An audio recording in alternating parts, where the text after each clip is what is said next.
আসসালামু আলাইকুম ওয়া রাহমাতুল্লাহি ওয়া বারাকাতুহু আলহামদুলিল্লাহি ওয়াহদা ওয়া সালাতু ওয়াসসালামু আলা রাসূলিল্লাহ আম্মা বাদ। সুপ্রিয় দর্শক ও শ্রোতা, আমরা একটি বিষয় খুব সংক্ষেপে আপনাদের সামনে তুলে ধরার চেষ্টা করব। সেটি হলো যে হাকিকতুল ইনসান ফিল ইসলাম, ইসলামে মানবতার রহস্য। অর্থাৎ আল্লাহ রাব্বুল আলামিন এই মানব দানব ইত্যাদি সৃষ্টি করেছেন একমাত্র তাঁর দাসত্ব করার জন্য, ইবাদত করার জন্য, এবং বিশেষ করে মানুষকে আল্লাহ রাব্বুল আলামিন আশরাফুল মাখলুকাত অর্থাৎ সৃষ্টির সেরা জীব হিসাবে সৃষ্টি করেছেন। তাই তো আল্লাহ রাব্বুল আলামিন বলছেন, লাকাদ খালাকনাল ইনসানা ফি আহসানি তাকওয়িম, আমি মানুষকে খুব সুঠাম ও সুন্দর আকৃতি দিয়ে আল্লাহ রাব্বুল আলামিন সৃষ্টি করেছেন। এই মানুষের মূল যেই বাস্তবতা সেটি হলো তারা মাটি থেকে সৃষ্টি।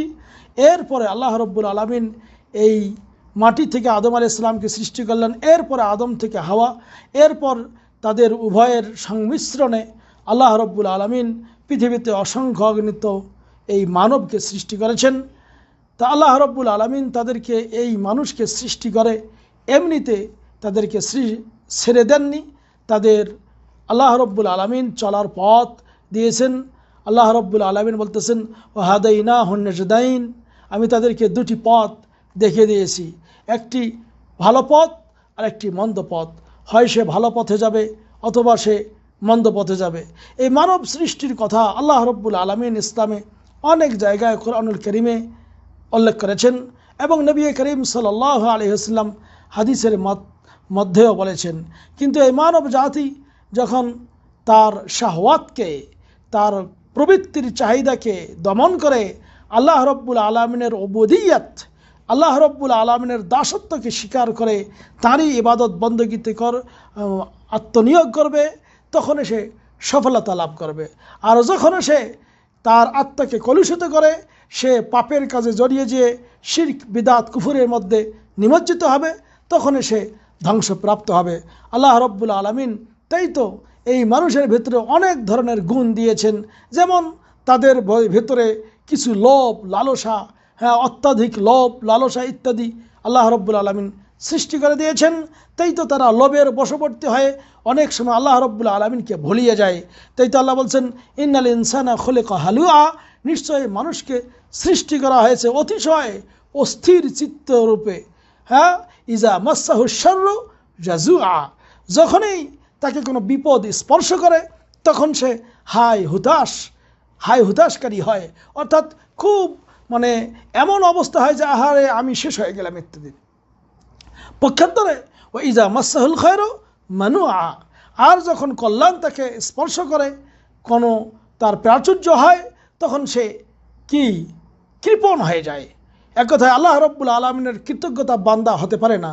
এই জন্য আপনার আমার উচিত হলো আল্লাহ রাব্বুল আলামিন যে আপনাকে আমাকে দয়া করে সৃষ্টি করেছেন, অতএব আল্লাহর শুকর আদায় করে তাঁর দাসত্ব স্বীকার করে তাঁরই ইবাদত করা। আর আল্লাহ রাব্বুল আলামিনের কোনো বিপদ আপদ যা কিছু আসুক না কেন তাতে ধৈর্য ধারণ করে এবং আল্লাহ রাব্বুল আলামিনের শুকরগুজার বান্দা সর্বদাই হতে হবে। এটা আপনার আমার প্রকৃত যে জিনিস সেটি হওয়া দরকার, সম্মানিত বন্ধুগণ। কিন্তু যারা মুসল্লি হবে, আল্লাহ বলছেন ইল্লাল মুসল্লিন, যারা মুসল্লি হবে তারা কিন্তু নামাজিরা, তাদের নামাজকে আল্লাযীনা হুম ফি সালাতিহিম দাইমুন, তারা তাদের সালাতকে সর্বদাই কন্টিনিউ করবে। তাওয়াফি ওয়াল্লাযীনা ফি আমওয়ালিহিম হাক্কুম মা'লুম, এবং যাদের সম্পদে নির্ধারিত হক রয়েছে, লিসসাইলি ওয়াল মাহরুম, যারা চায় আর যারা চায় না তাদের, এবং যারা ওয়াল্লাযীনা ইউসাদ্দিকুনা বিয়াউমিদ্দিন, যারা কিয়ামত দিবসকে সত্য মনে করে, ওয়াল্লাযীনা হুম মিন আযাবি রাব্বিহিম মুশফিকুন, আর যারা আল্লাহ রাব্বুল আলামিনের শাস্তির ভয় করে, ইন্না আযাবা রাব্বিহিম গায়রু মা'মুন, কারণ আল্লাহ রাব্বুল আলামিনের শাস্তি থেকে নিরাপদ হওয়ার বা আশঙ্কা মুক্ত হওয়ার কেউ নেই। কাজেই এই যারা করবে এবং যারা তাদের লজ্জাস্থানের হেফাজত করবে, তারা নিজের স্ত্রী বা দাসী ব্যতীত, তাহলে এরাই হলো, আল্লাহ বলছেন এরাই হলো জান্নাতের অধিকারী, যে তারা তাদের আমানত ওয়াদা ঠিক রাখবে। এক কথায় এই মানবের মধ্যে এই মানবিক গুণগুলি যদি থাকে তাহলে তারা সফলতা পাবে ইহকাল এবং পরকালে। সম্মানিত বন্ধুগণ, এই মানব সৃষ্টি সম্পর্কে আল্লাহ রাব্বুল আলামিন কোরআনুল কারীমে অনেক জায়গায় বলেছেন যে তাদেরকে এক ধরনের পানি থেকে শুক্রকীট থেকে আল্লাহ রাব্বুল আলামিন সৃষ্টি করেছেন। যেমন আল্লাহ বলছেন, হাল আতা আলাল ইনসানি হিনুম মিনাদ দাহরি লাম ইয়াকুন শাইআম মাযকুরা, মানুষের কাছে কি এমন একটি সময় আসেনি যেই সময় তারা উল্লেখ করার মতো কোনো বস্তুই ছিলেন না। সূরা দাহর বলে, আবার এই সূরাটিকে সূরা ইনসানও বলা হয়। এই সূরার মধ্যে আল্লাহ অনেক কথা বলেছেন। আল্লাহ বলছেন যে কাল প্রবাহে মানুষের ওপর কি এমন একটি সময় আসেনি যখন সে উল্লেখযোগ্য করার মতো কিছুই ছিল না। ইন্না খালাকনাল ইনসানা মিন নুতফাতিন আমশাজিন নাবতালিহি, আল্লাহ বলতেছেন নিশ্চয় আমি মানুষকে সৃষ্টি করেছি মিলিত শুক্রকীট থেকে বা শুক্রবিন্দু থেকে। আমরা কেন সৃষ্টি করেছি? যে নাবতালিহি, তাকে পরীক্ষা করব। ফাজআলনাহু সামিআন বাসীরা, এবং আমরা তাকে শ্রবণকারী এবং দৃষ্টিশক্তিবান করেছি। আল্লাহ রাব্বুল আলামিন শুধু তাই নয়, এরপর আল্লাহ বলছেন এই মানুষকে আমি শ্রবণ শক্তিশীল দৃষ্টিশক্তিশীল করেছি, করার পর আমি তাকে দুটি পথ দেখিয়েছি। ইন্না হাদাইনাহুস সাবিলা ইম্মা শাকিরান ওয়া ইম্মা কাফুরা, যে আমরা নিশ্চয় তাকে পথ দেখিয়েছি, হয় সে কৃতজ্ঞ হবে সৎ পথে যাবে, আর নয় সে অকৃতজ্ঞ হবে অন্য পথে যাবে। তবে আল্লাহ রাব্বুল আলামিন এইখানে ডিফিনেট করে আরও বললেন যে শোনো, ইন্না আ'তাদনা লিল কাফিরিনা সালাসিলা ওয়া আগলালা ওয়া সাইরা, যারা সৎ পথ অবলম্বন করবে না বিপথে যাবে, কাফেরি পথে অবলম্বন করবে। আল্লাহ বলছেন ইন্না আ'তাদনা লিল কাফিরিন, নিশ্চয়ই কাফেরদের জন্য প্রস্তুত করে রাখা হয়েছে কি? সালাসিলা ওয়া আগলালা ওয়া সাইরা, শিকল, গলার বেড়ি এবং লেলিহান অগ্নিশিখা। পক্ষান্তরে যারা নেককার হবে, আল্লাহ রাব্বুল আলামিনের উপর ঈমান এনে তার দিকেই ধাবিত হবে, আল্লাহ বলছেন ইন্নাল আবরারা, নিশ্চয় নেককার যারা হবে, ইয়াশরাবুনা মিন কাসিন কানা মিজাজুহা কাফুরা, নিশ্চয় তারা পান করবে পূর্ণ মাত্রা পূর্ণ পাত্র, যেই পরিপূর্ণ পাত্র থেকে যেই পাত্রের মধ্যে সেই মিশ্রণযুক্ত কাফুর মিশ্রণযুক্ত পানীয় থাকবে, সুধা থাকবে তা থেকে।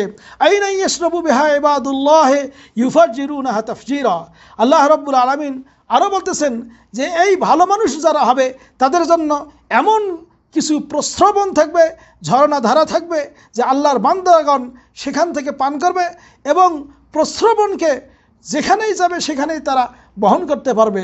অর্থাৎ তাদের আদেশেই আল্লাহ রাব্বুল আলামিনের এই প্রস্রবণ চলবে। এক কথায় এখানে সেই মানুষের ভালো যারা হবে তাদের আল্লাহ সেই সুখের কথা জানিয়ে দিলেন। এজন্য করে আসুন সম্মানিত ভাইরা, এই মানবকে সৃষ্টি করা হয়েছে একমাত্র আল্লাহর দাসত্ব স্বীকার করার জন্য, আল্লাহর ইবাদত করার জন্য। আসুন আমরা আল্লাহর ইবাদতকারী বান্দা হই। এই মানব সৃষ্টি করেছেন আল্লাহ। সূরা যারিয়াতের 56 নম্বর আয়াতে আল্লাহ কি বলছেন যে ওয়ামা খালাকতুল জিন্না ওয়াল ইনসা ইল্লা লিয়াবুদুন, জিন এবং ইনসানকে আল্লাহ সৃষ্টি করেছেন একমাত্র তার ইবাদত করার জন্য, এক আল্লাহর দাসত্ব করার জন্য, আল্লাহর ইবাদত করার জন্য, এক আল্লাহকে মেনে নেওয়ার জন্য।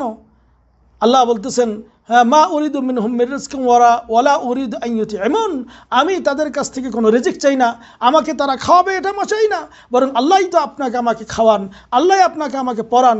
কাজে আসুন সেই আল্লাহর দেয়া নিয়ামত ভক্ষণ করে, আল্লাহর দেয়া পৃথিবীতে বসবাস করে আল্লাহ রাব্বুল আলামিন আপনাকে আমাকে যে দয়া করে সৃষ্টি করেছেন, এই শুকর আদায় করেই তো আমরা শেষ করতে পারবো না। তাহলে আসুন কেন আমরা আল্লাহর নাফরমানি করব?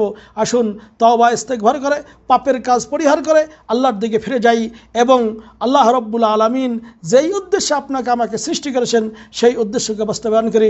আল্লাহ রাব্বুল আলামিন এই তৌফিক যেন আপনাকে আমাকে দান করেন। আমিন। ওয়া সাল্লাল্লাহু আলা নবিয়িনা মুহাম্মদ। আসসালামু আলাইকুম ওয়া রাহমাতুল্লাহ।